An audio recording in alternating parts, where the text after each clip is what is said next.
All right, this is Burn This Book, a podcast where we, Nicole and Eden, read a banned or challenged book twice a month and discuss its meaning, impact, and censorship to make it more accessible for all readers.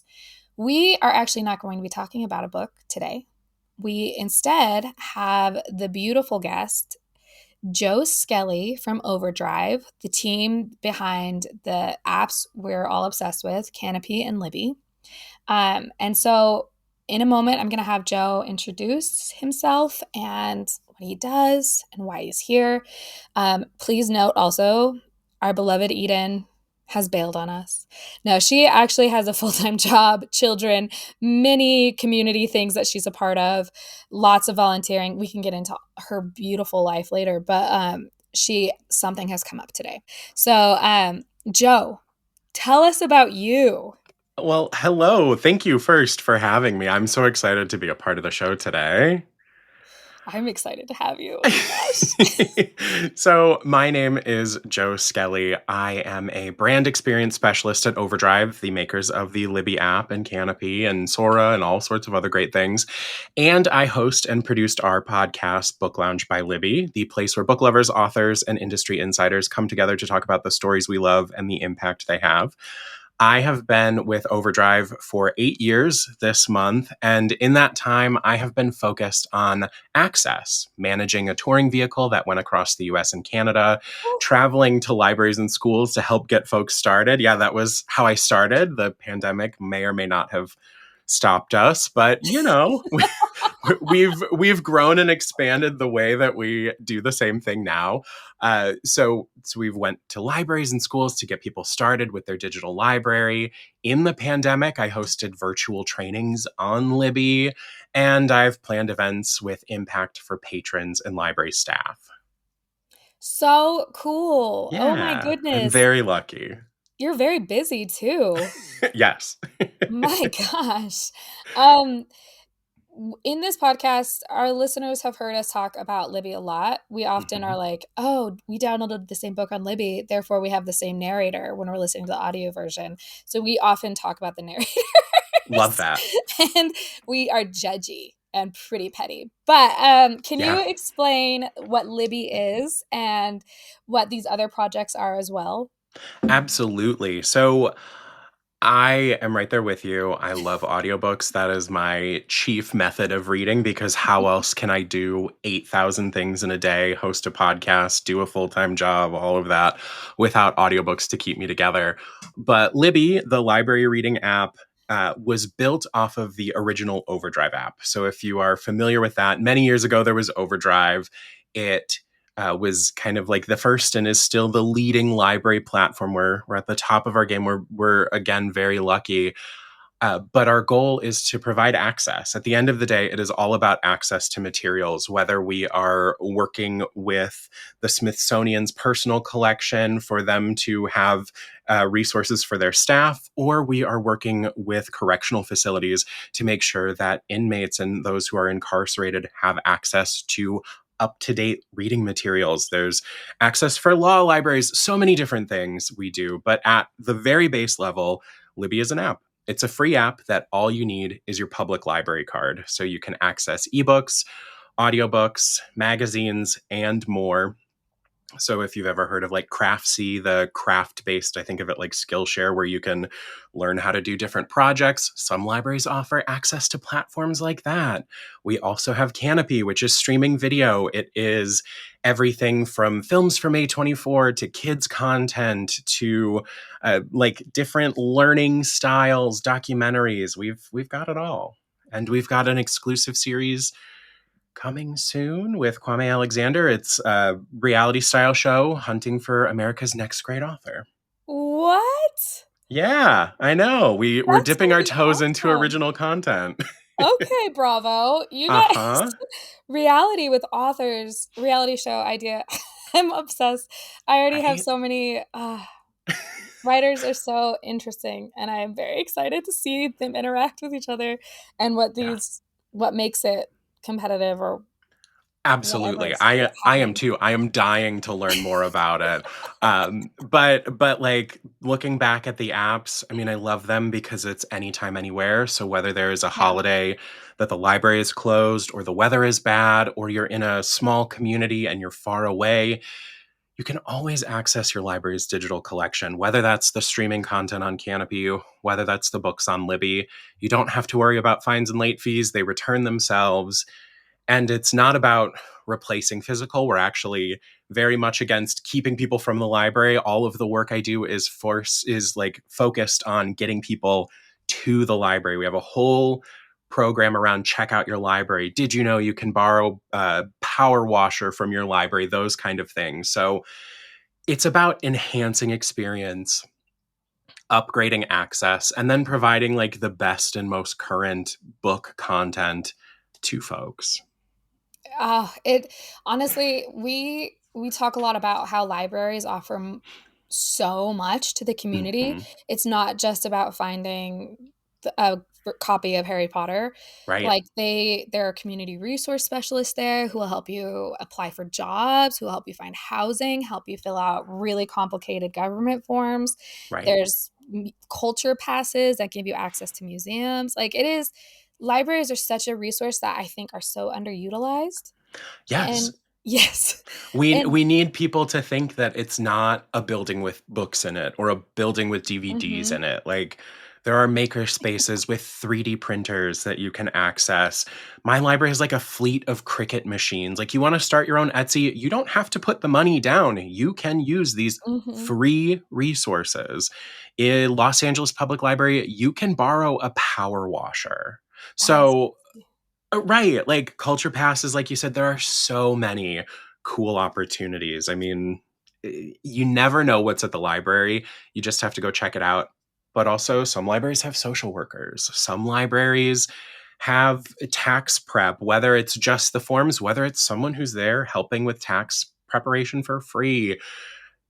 There's all variety of things, and there's community. Like mhm, every knitting circle, every story time, like it's all about community. And I think back to the pandemic, I love to listen to podcasts that are basically just like a phone call between two friends on speakerphone, and I feel like mhm. I'm the third friend but very quiet because they can't hear me.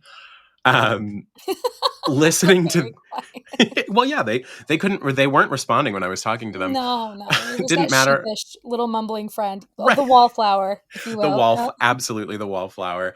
But all of the people who would write in or call in and do the like, how do I make friends, especially at times like this? The answers were always the same. It was like, you have to go do a class, you have to go do something. So find your people where they're at. Go to the card making program at the library. Just because you hit your teenage years or you are an adult now, air quotes on that, doesn't mean there aren't programs for you. Like libraries build rich programs for everyone at all ages. And I think a lot of times what holds back more offerings from library programs or what keeps people from knowing is they all think it's like not there. I know how hard it is to reach the teen group because they don't think that there is something for them. Mhm, Not that they're too cool for the library. They just think, oh, it's either for babies or it's for the old people. Like, no, it's mhm, there's programs for everyone. So check it mhm. out. Yeah, and I'm just gonna add one little point. Printing stuff at the library is very inexpensive, and that seems to be one of the like, a weird logistical issue that everyone has because no one's buying Everyone. printers anymore, and we never know when we need to print stuff, but but True. libraries, like, they've saved my little tuchus many a time in terms of just printing. Like, if that's the only reason why you're going, that's fine, but More than yes. like you will have made your tax dollars back in prints alone.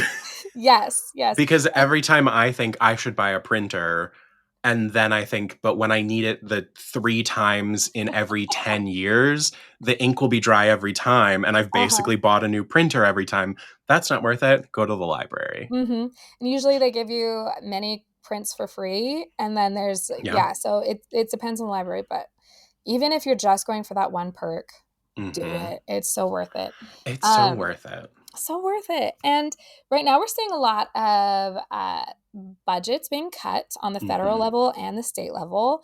I just found out that the Cache County Library in Utah, in the Cache County, which is a more rural area, their only library is getting completely defunded, which is a huge loss to that community. It covers Mm. multiple cities.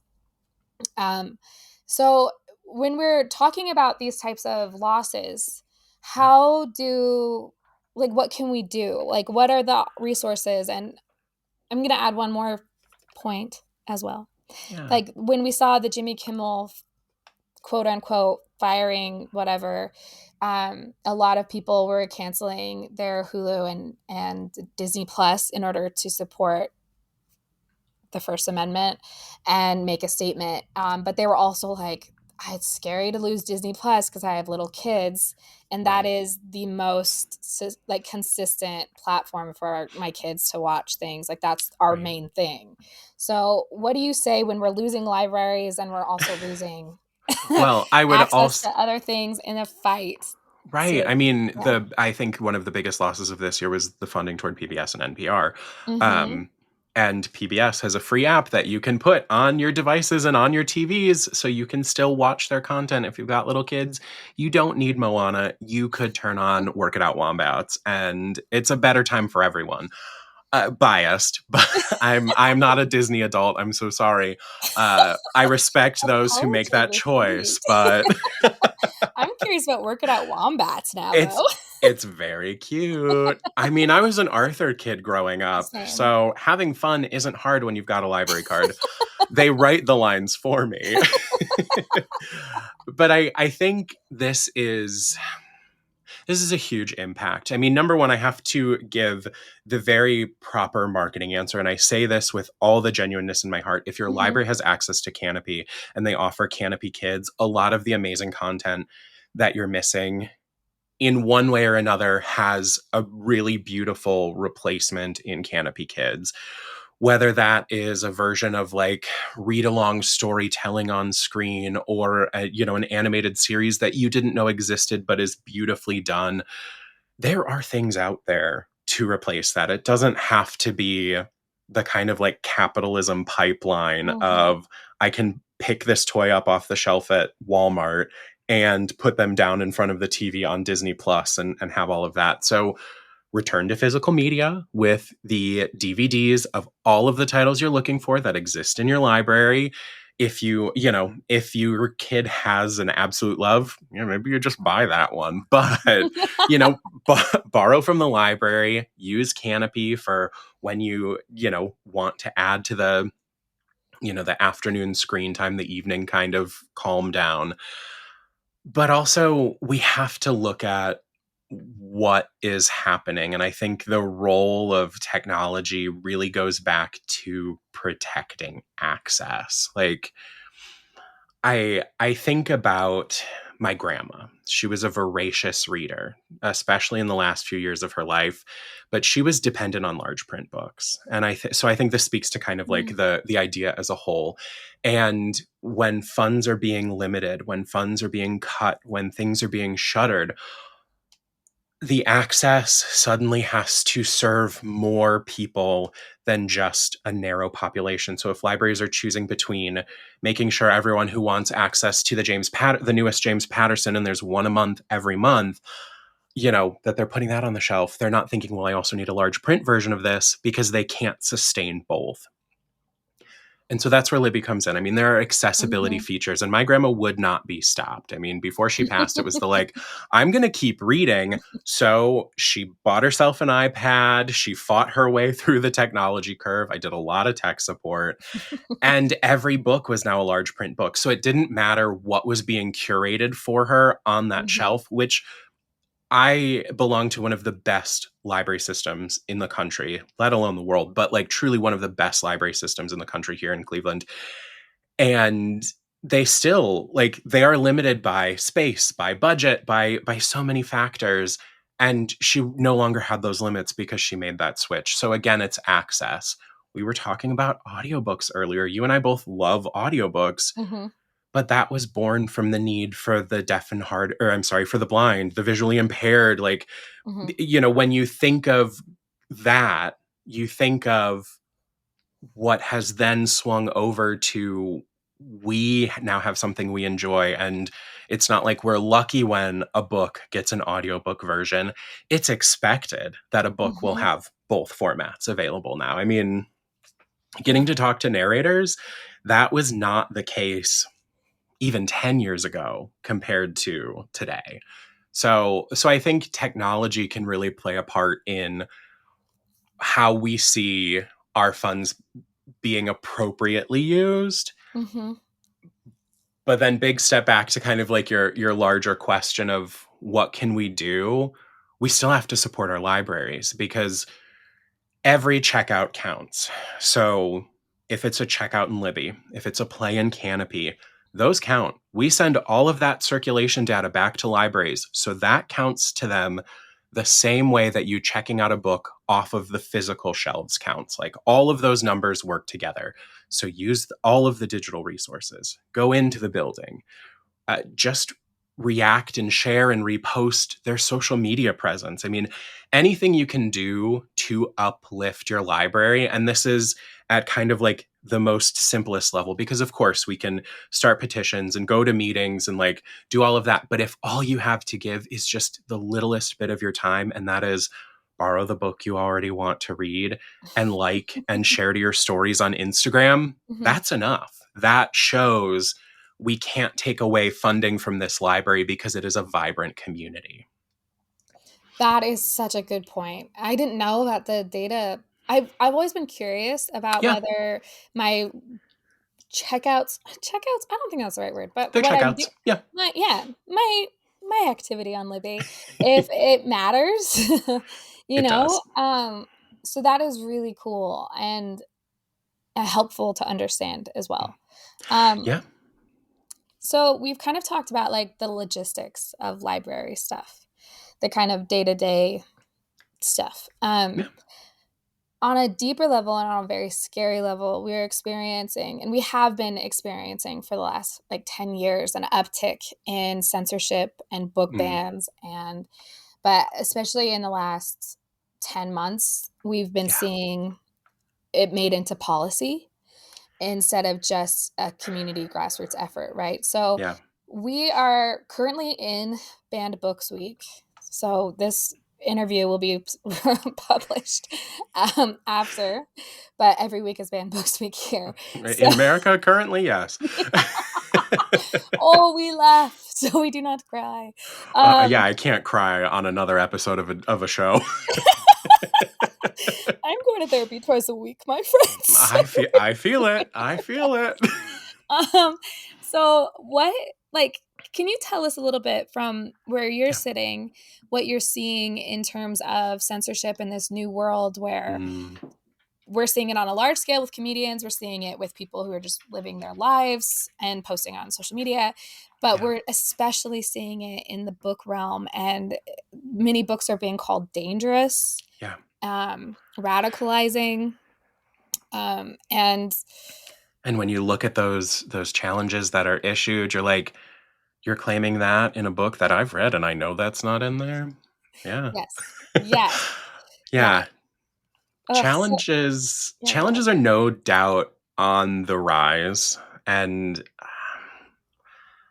I think there's a lot of suppression and an effort to keep communities downtrodden. I mean, the number 1 and number 2 challenged books of 2024 are All Boys Aren't Blue by George M. Johnson and Genderqueer by Maya Kobabe, with 39 and 38 challenges respectively. Like, and while third place is tied, one of those titles is The Bluest Eye, which was published in 1970 and shows up as one of the top challenged books every year since it was published.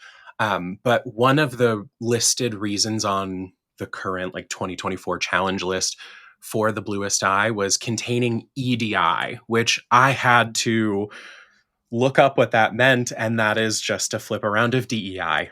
Because I know, doesn't that like make your skin crawl? That is, you can't see me, but my mouth was agape. I know. It's awful. And And while challenges have always existed, it's what we're used to seeing over the years. That's what it's been for so long.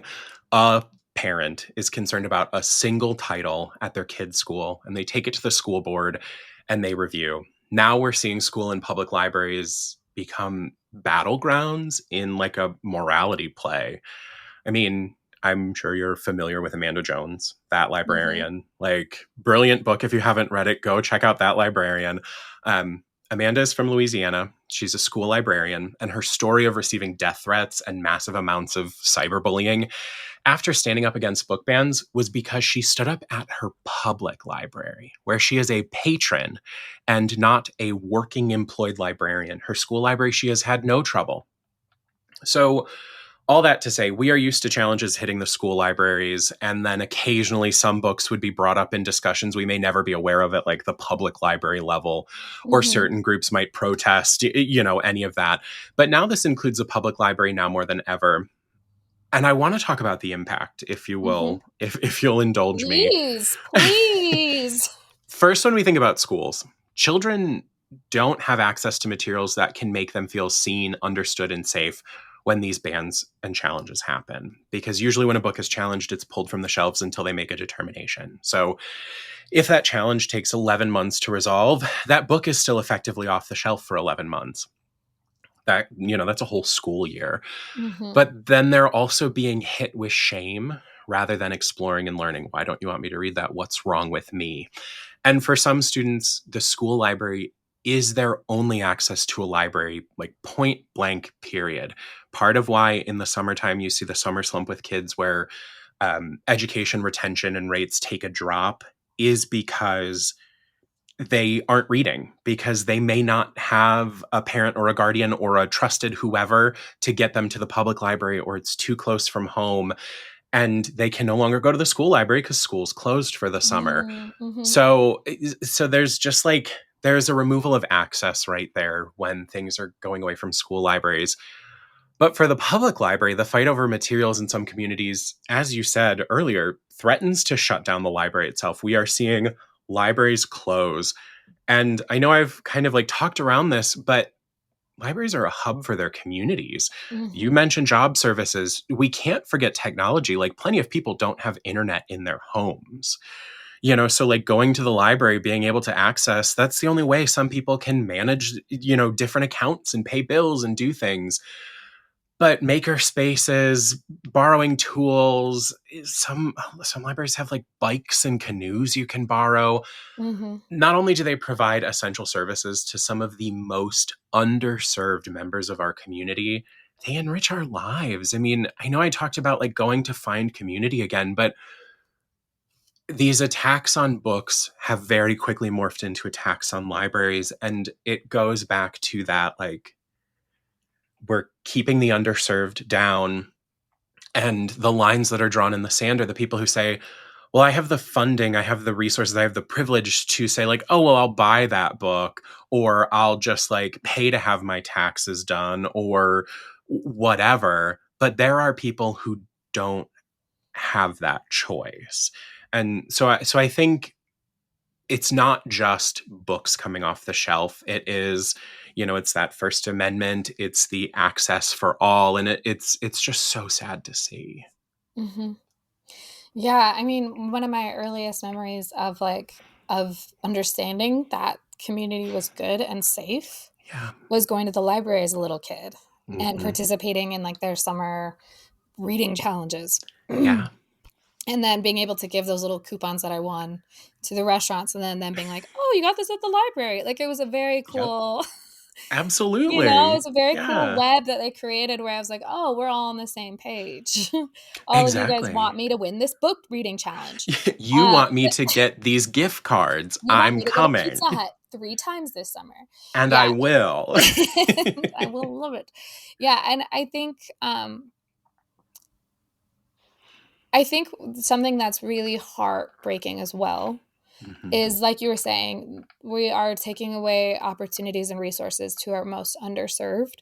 And Yes. we're also taking away this free access to therapy. Not real therapy, everyone should go to therapy, yada, yada. But Right. Of a course. lot of books are where people find out that they are not Right. alone and that their experiences are not singular, that other people have experienced Right. them, and that they have developed resilience. Like, a lot of books have taught me Yes. that I can heal and that I can move forward and Mhm. still become the person I want to be, because I've had examples of resilience in those books. And Absolutely. so losing that also is a huge loss to both our individual growth, but also any sort of healing. And I also Absolutely. feel strongly that the best way to develop empathy is to read about other people's experiences. I am not part of the LGBTQIA community, but I firmly, firmly see the humanity in every single Mhm. person because I read books like Genderqueer Yes. and what's that George M. Johnson book called? All boys Blue. aren't blue. Yeah. All Boys Aren't Blue. Yes. Those books were so helpful for me, especially Genderqueer, and me understanding asexuality and me Mhm. understanding just so many different pieces to the puzzle of the human experience that I have not walked in Right. personally. And I feel so grateful. It's making me a better friend. A Yes. absolutely. I mean, like, especially why I bring up kids and the impact that Yes. it has on them because this is their opportunity to learn and explore safely. Because Mhm. a book is not going to hurt you. A book is going to present you with something that you have to confront or explore within yourself. Mhm. There is nothing dangerous. There is not the I think I might be gay, so I'm going to go to the place where I know all the gay people are in the middle of the night where no one knows I am. Yes. I'm going to go, I think I might want to be an artist, or I think I might want to be this. And so I'm going to like throw myself into unsafe situations. Like a book is not going to keep your Mhm. kids on the street for whatever purpose because they don't have a safe outlet. And when we take away Mhm. their access to safe outlets, I know that sounds like very like after school special dramatic, like 0 to 60, No, but but it's the truth. Like the path is there. I mean, I feel empowered to say things like that because that is the rhetoric being used against us. Saying that like, oh mhm. well, this book is evil and will turn your child gay. Mhm.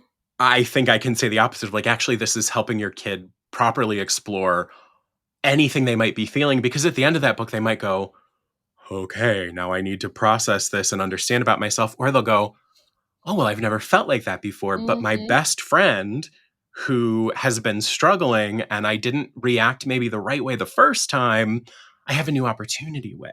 Yes. Um, Yes. and thinking of as well of like it helps us process trauma. In Book Lounge, in season one, we did a book bands episode. Um, it's episode 7. I know I have to do the plug thing. We love that. We want you to plug everything you do. But in that episode, I talked to Pat Scales. She is a First Amendment librarian, very long in the game. Amanda Jones was in as well, and Kaylin Bayron, whose books are very often challenged because not only are they Black, they are also very often queer. Mhm. So she is at the center of many fight. And then afterward, we talked with Skip Dye from Penguin Random House to see how they are, as a publishing entity, helping their authors and protecting their authors and all of that. It's a fascinating conversation. But in the second segment, Mira is reading. She is one of our guest hosts who gives recommendations, was talking about how while she was sitting in a fight for her library to protect the rights, someone who was challenging a book was like, and I'm going to very briefly say sexual assault, so I'm sorry, Mhm. listeners, Mhm. but brings up how We get there's into it because a lot of the okay, fan books, yeah. Our fair, listeners but are still, aware. Yeah, yes. yeah, absolutely, thank you. But the woman who is very angry about this is like, there's sexual assault in there, and this made me feel bad because this happened to me, and blah blah blah, and this shouldn't be on the shelves. And Mira was like, oh honey, that book did what it was supposed to do. It's making you confront and process and so like there is power in books, there is power in reading, and to your point, empathy. I Mhm. can only speak to my own experiences, but reading has taught me so much about the way Black people live, the way people from the Latinx community live, the way our Indigenous friends live, like so many things that I, as a queer white man, can never understand. I Mm-hmm. have a better understanding of like what happens to women in the once you get healthcare involved because I read. Mm-hmm. And I am a better friend. I'm a better listener. I want to care. Like there's so much love within me, but also now I know how to channel it to be helpful to others. So Mm. I think like this access is crucial. It is crucial. And I think one more point to what you're saying is um, I think it also teaches us a lot of bravery reading Hmm. books. You can no longer be afraid of other people just because they are different or Right. speak a different language or live a different lifestyle than you. Um, Right. I think that it can take it, you're able to actually make choices Knowledge. out of knowledge, out of logic and your heart instead of just being fear-based. And I think that's what we're seeing with these challenges is that they are so rooted in so much In fear. fear that actually is not based in reality. And that is what's really sad because it is hard to argue someone's fear away from them. And Right. that is hard, but reading books is a really easy solution. Right. I can never feel the fear that someone in the book that maybe I wasn't the intended audience for felt, Mhm. but I sure can understand it and I can Yeah. you know that I always think of the yoga principle of like the spirit in me sees the spirit in you Yeah. kind of thing like Yes. the trauma in me the things that I Yeah. understand from my perspective sees this in you and boy oh boy do I have a whole different appreciation and understanding for you like Yeah. Yeah. eh, and as far as like middle grade didn't exist when I'm going to be 33 next month.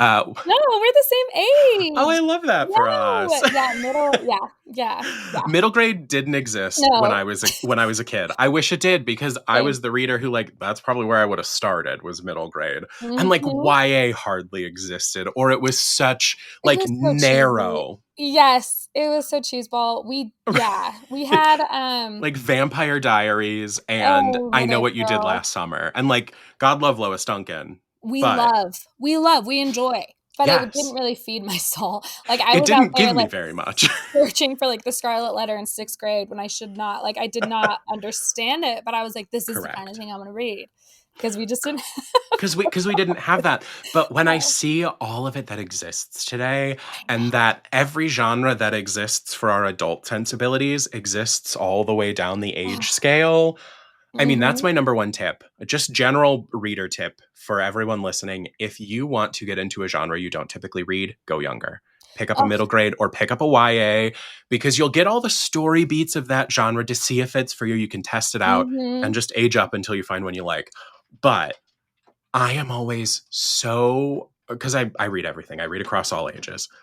But I am so grateful when I pick up that like queer middle grade and that queer YA and always just has like the hint or the smattering of it and I'm like Yes. and I'm sitting there sobbing Yeah. because my inner child is being healed but also because I know the kid that needs this has it or that they should be able to get to it. Like that's why I feel like I'm never this soapboxy anywhere. So please check out Book Lounge by Libby. I'm not usually on a soapbox, but this is so near and dear to my heart when it Yes. comes to book bans and challenges and what's going on because we're not doing our job. We're not protecting the next Mm-mm. generation if we Mm-mm. are taking away access. Mhm. There's this thought that I've been working through a lot in therapy, and it's just that acceptance is not the same thing as agreement. And I Hmm. think that that's a critical thing to understand as a reader as well. You can read a book and accept that that's the story or that's the perspective, but you Yeah. do not have to agree with it. And I think that that is something that a lot of people who are fearful about books don't really understand. Yes. And it goes back to critical thinking, it goes back to literacy. It is all part of that larger thing that we call education. Yeah. Yeah. That idea that you can read to understand a different perspective or to understand what's happening or just to try out a different genre. Right. I cannot read horror. It scares me more than watching horror, like way more. Yeah. But my niece, who is going to be 10, or she is 10. Ooh, yikes. I do the same She's thing. Don't like worry. a voracious reader and she loves scary stuff. And so Hmm. she'll share books with me and they are appropriate for her grade level. And I really enjoy them. Like I'm able to Yes. dive into something because I am reading from a different age level, but also, yeah. And she's experienced a lot of trauma. She's had 2 siblings pass away. Oh, And when she wants to talk about that or share how she feels, she will share her book that she's reading that explains something to her mom. Instead of being able to say, like, I feel this way right now, she'll be like, I kind of feel like this character. And right. then my sister will read that book and she'll kind of understand where her daughter is without her daughter having to Well, I get into it. mean, It's at her pace, which is right. also a really cool thing. Like, I think That's magical. I mean, like it that. is. That's magical. I Because know. how long did it take you and I and all the therapy we've done to find the right words? I mean, she's Oh, 10 and she shouldn't have like she shouldn't have all the right words yet because mhm, there's a lot of life ahead, for but sure. But to she's know to say like this character is how I feel. mhm. I mean, that's the ticket. Yeah, it's been so helpful for my sister, and these books are coming from the library, Yes. and she gets to choose which book she wants. She goes to the section that is, for that age group, and Yep. she gets to choose which book she wants. She gets to talk to librarians about advice or recommendations. She also gets to kind of practice her agency in a really safe place in the library, which Yes. is something that, I don't know of other places where kids can really do that. Even school, you're not really doing that. You're learning There's obedience, so you're much learning discipline, you're structure, there's learning so much yes, rigidity. You have to follow the line leader. Even when there's not line yes. leaders, there's still a There's schedule and there's monitors. Yeah. yes, there's always a line leader in Right. one way or another. One way or another. But you're so right. I mean, you're in a safe space. I mean, we can never take our eyes off children. Like that's 100%. responsibility as like good Mhm. adults. But at the library, they can have their library card. And Mhm. you don't have to be like, okay, well, you can spend up to $5. So we're Mhm. going to practice checking out by ourselves. Like, this is the opportunity to say, go learn how to talk to an adult by Mhm. asking for a book you're interested in or for a recommendation. Absolutely, agency. And horror, I mean, it makes sense. I love horror, but the majority of horror is all about grief. So, 100%. I mean, I mean, Yeah. it's all about grief. Yeah. No, it totally makes sense. I just can't. I had one experience with Stephen King where I Sure. was reading and I was like, this is amazing. This is so thoughtful and so interesting. Yeah, so sociological. And then I'd go to sleep and it was the most Uh-huh. horrifying dreams. And I'd wake up and be like, I'm not scared while I'm reading it, but it's in there. It's in But afterward, it'll there. get me. Yeah. Once again, I didn't agree with it, but I accepted it. you know, I have to very often practice radical acceptance. Hmm. And that is the big thing. I can accept that this is what's going on, but I don't have to agree with it. No. Mm, um, we're almost out of time. We've covered a lot of yeah. things in a non-linear order. And that's okay. I think that's great. But can you, and I didn't ask you this beforehand, so if you're like, Yeah. I've got nothing, Nicole, why are you so unprofessional? Then I'll just edit that out. But if you do you have a book that you would recommend or a book that you've read recently? And it can be many books, but Mhm. books that you're like, oof, this scratched an itch, that we could recommend to our readers. Because like I said, we're just doing Yeah. banned books, so it's not even a narrow column anymore because every book is banned, it seems. But If you have not tried a graphic novel mhm, and you want to try a graphic novel, you want to see its YA and you want to see one of the top 10 banned books of 2024, try Flamer by Mike Curato. It is his kind of like fictionalized memoir of his experience going to summer camp and um, his thoughts about ending his life and his thoughts about how do I come to terms with this and what's wrong with me. Yeah, that's a one I will often bring up. I think it's a great book. It is spooky season for me right now. If you want a beautiful debut that kind of balances, for a very long time, you don't think it's horror, you don't think there's a supernatural element, it feels like a crime novel, Jackal by Aaron E. Adams. It takes nonfiction elements of the city of Johnstown, Pennsylvania, and the massive flood, and how that was dealt with by rich people not caring about poor people. It's great book, Jackal. So those are my two that I feel like I could pull out lickety split. But I also want to say, technology wise, if you do not have access to queer books, I need to plug the Queer Liberation Library. It is run by my friend Kieran. It is a fully in Libby, and it is funded completely by donation. There is no cost to become a member of the library. You can go to, I have it in my notes, I swear I was ready for this. I believe it is Queer Liberation Library. Let me Google really quick. Why did I not put the it in our website in? notes also. It's queerliberationlibrary.org or queerliblib on Instagram. Anyone in the United States is welcome to apply for a card and join the digital collection in Libby.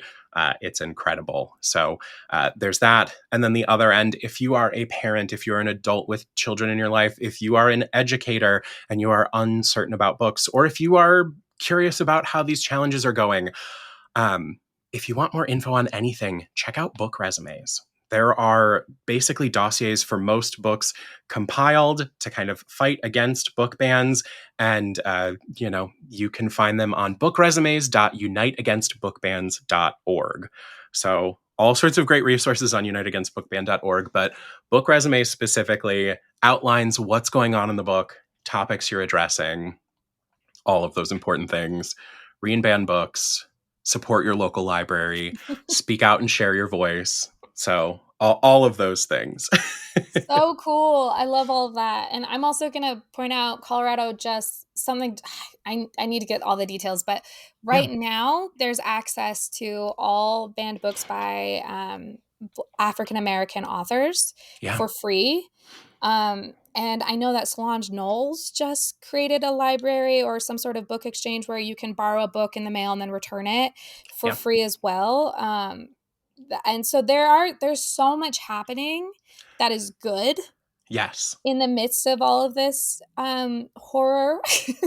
And right. Yeah, and I think focusing on that, putting our energy into building that and talking about that will do wonders for all of us. And their libraries are getting defunded. So keep your eyes open about your community library. Talk about it. Write your representative as well, because it is, like I said, it's not just about books or a place for your kid to be babysat. And, but books are about everything. So I guess it gets a little wavy there. And if you need a script for your representative, I believe on the American Library Association website, ala.org, they've got not only a way to find your rep and send them an email, they have a whole script and a generator and all of that for you. So basic level resources. Remember, go to the library, borrow materials. Doesn't matter if they're digital. Use Libby, use Canopy. All of that counts. Social media. You don't even have to post about it. You just have to engage with it. But if you want to post, hashtags like Let Freedom Read are very helpful. So all that good stuff. Yes. So much. There's so much to do. And a lot of it is very easy. Yes, very, and it doesn't, if you only have a very little bit to give, I'm not talking about dollars and cents. I'm talking about a drop of energy. Yeah, I mean, and another good thing. Reading Rainbow is coming back. Reading Rainbow is coming back with Michael Threeds. Yeah. Yes. Amazing. And Michael's been quite a force on social media and been very vulnerable in their journey with mental health and things like that. And I am so excited to see what this new chapter of Reading Rainbow brings. Just Yes. more good people, more good people. And I'm going to plug one book. This is a book that is a classic. A lot of people are required to read it. But whatever, I'm just going to throw this out there. Catcher in the Rye is the book that taught me that I had depression. I Yeah. thought that my feelings were normal, even though I was in a very, Holden Caulfield-y place in high school. I thought Yeah. everyone felt that way until I read that book. And I was like, oh, no one else in this classroom feels this way. Oh, interesting. Maybe I should talk to someone about that. Because I was like, yeah, Holden's normal. But like, so That's if such a you good are, point. yeah, if you're feeling any sort of apathy or sadness or just a desire to completely isolate or not finding meaning in this world right now, especially with what's happening on social media, we were experiencing whiplash with Hmm. horrific images. And then our favorite Like, influencer got a brand new brand deal. right. And like cutesy pop, girly pop things, Yes. like I Yeah. spy collages of all Yeah. of your dopamine hits. Yeah. Yes. So we're in a really unique time and resources are very limited. So I Yeah. would just recommend if you are feeling any of that, get reading. If you can't afford therapy right now, get reading. Just find some sort of Hmm. outlet to create community, and hopefully more resources will be provided. Absolutely. 'Cause Absolutely. it's bad right now. Things are bleak, but there is a community of people out Mhm, there. Not only are we all doing what we can do to mhm. help, we're there for each other. So, Yes. so it, you know, I would always say limit your social media time if you can, but sometimes you gotta scroll. I get it, feed the beast, but start scrolling hashtags that bring you joy. You know, maybe Yes, maybe the positive sides of like book talk and bookstagram can bring you some joy, and you can find community talking yes. in comment section. Like Books and Lala, she posts twice a week on YouTube. She's been doing that for 11 years, and her comments are so positive. Like go have a good time, you know, Mhm. with your internet friends. There's nothing wrong with that. And if you need like fun listicles with book recommendations, libbylife.com, not a bad place to check out. As well as libbylife.com/book lounge if you want to check out the show. Absolutely. Yeah, I think we're all gonna be listening to Book Lounge. I'm sad it's a that good it hasn't time. happened yet. I have a feeling it's a great time. My It's a goodness. pretty good time. Yeah. Every week I put together a topic or a theme, and I bring a panel of authors together in the first half to talk on that theme. And in the second half of the show, our guest hosts, who are all influencers from the book space, give book recommendations on that same theme. So Oh, this past week, we just went beyond the label, talking about characters with disabilities, neurodivergence, chronic pain. And I also had a really beautiful conversation with Marie Myung-Ok Lee about her experience as a mother to a child with disabilities. So all good stuff. There's lots of content to check out. I can't wait. I have chronic pain. I need to listen. I haven't Yeah. read any books with characters that fit You would my be you disease would be descriptions. surprised. Yeah. Yeah. I haven't even thought that that's an option.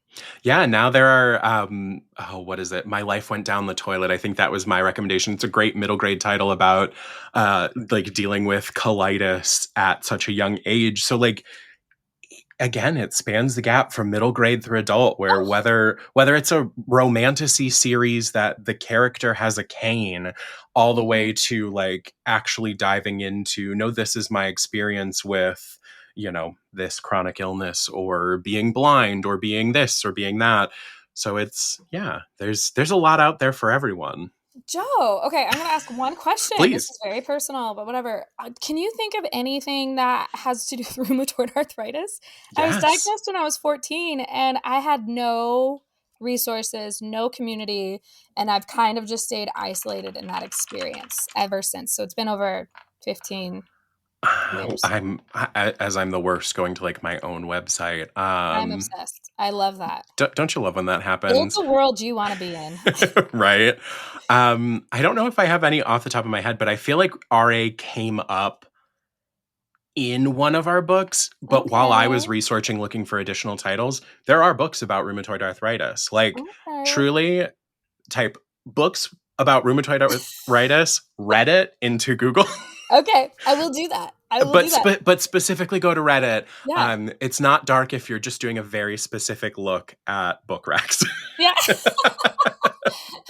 And you don't look around anywhere else.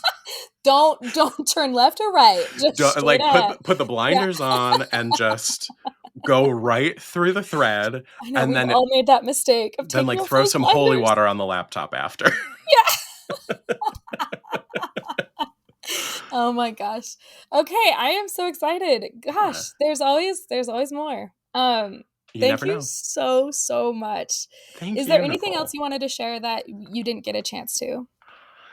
I don't think so. I think I, not quite seamlessly plugged throughout, but it was graceful and elegant. Honestly, I love it. Thank you. I just have to reemphasize: read banned books, learn about banned books, check out Pen America, check out ALA. They will give you all the info on what books are being banned, why. You can see it by the decade.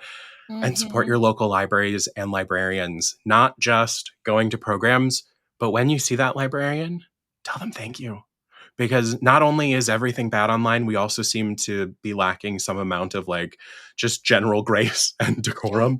So just tell them thank you. We've all had long days. I know sometimes I just need to hear it. So thank your librarians, support your libraries, and keep your head up. Everything will be okay. We will get through this. Absolutely. There's so much good happening. And that's a big takeaway from this episode for me, is there's so much good. There's so many resources, so many people that are doing great things. We just need to give them a better mic. Right. We need to give them a better mic, cross our fingers, hope for the best. Check out Libby, check out Canopy, see what else your library offers, go to their website. If you don't have a library card currently, or you don't think, you think you had fines when you were 10, don't let that stop you, because they will either have, my library system no longer has fines, period. So everything has changed over the years. It just depends. So it's not the 90s anymore. It's not the 90s anymore. Don't be afraid to go to the library. They will very likely give you a card. And in Libby, if you don't have a card, a lot of places you can get an instant digital one with just your cell phone number. So cool. That's really cool. Yeah. Libby, Canopy. I think I said it all. If you didn't, we'll just have to have you back. So. Oh, darn. I mean, I will read a book. I'll read a book and talk about it with you. We're going to make you read a book, because I know that's your worst nightmare. It's a real challenge for me. Yeah. Thank you so much. Truly. Thank you. And please stay in touch. I just feel really grateful for you, and I hope you have a really great weekend. Oh, Nicole, you too. Have a great weekend. I'm so grateful for this time together. Thank you. Me too. Bye.